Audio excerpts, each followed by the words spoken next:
Okuva mu nnakibiina kino Robert Kyagulanyi atandika kakuyegewe naddala mu kitundu kya Buganda wazze wabeerawo okusika omuguwa n'ab'ebyokwerinda. Kino kiviiriddeko n'abamu okulugulamu obulamu abalala ne babuukawo n'ebisago. Bannaddiini nabo bavuddeyo ne bavumirira ebikolwa by'ebitongole ebikuumaddembe olw'okulaga kyekubiira naddala mu banoonya akalulu k'obwa pulezidenti. We don't want our brothers and sisters to shed their innocent blood. We want to have peaceful elections and peaceful campaigns. Sometimes you see another political party is being taken badly. But I think the security organs, I think, need to be very considerate in their way of handling the crowds. Let the supporters support whoever they want to support peacefully.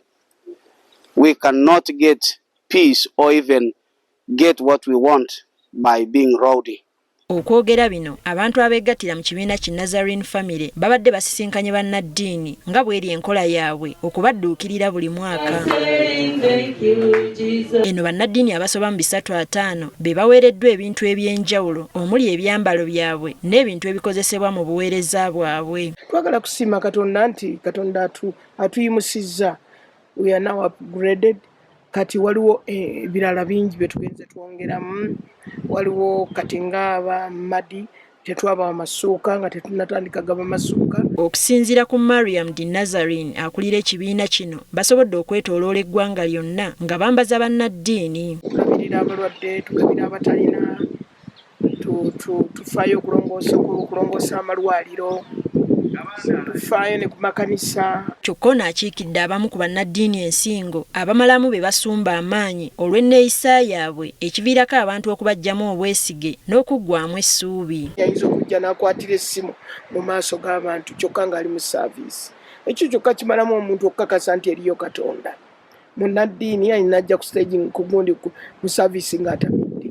Ekyo kyokka kimala abantu okuggwaamu essuubi. Kyokka akubirizza abantu okufangayo ennyo okuyamba abali mu bwetaavu nga ne bannaddiini tebabeerabidde. Kutuusa okusiima kwange eri abantu abatuwa engoye.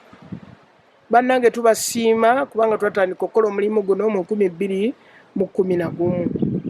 Tugenda kweza emyaka nga bw'ogirabye. Bo bannaddiini abaweereddwa balaze essanyu era ne basiima aba Nazareth family okubadduukirira mu buweereza bwabwe. Nobody will also pray for us.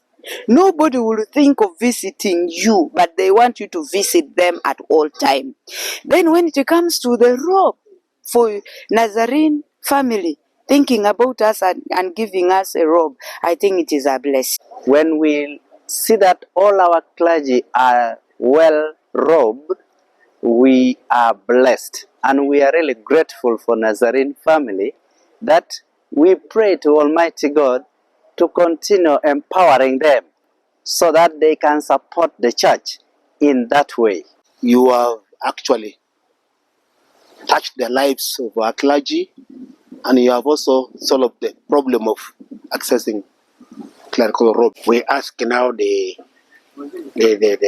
particular candidate deacon to look for money from whatever source to be able to buy this. But most times they have to borrow. Sometimes they borrow from somebody. Then after the function they give back. Teddy Nakaliga agafeeyo ku Spark TV.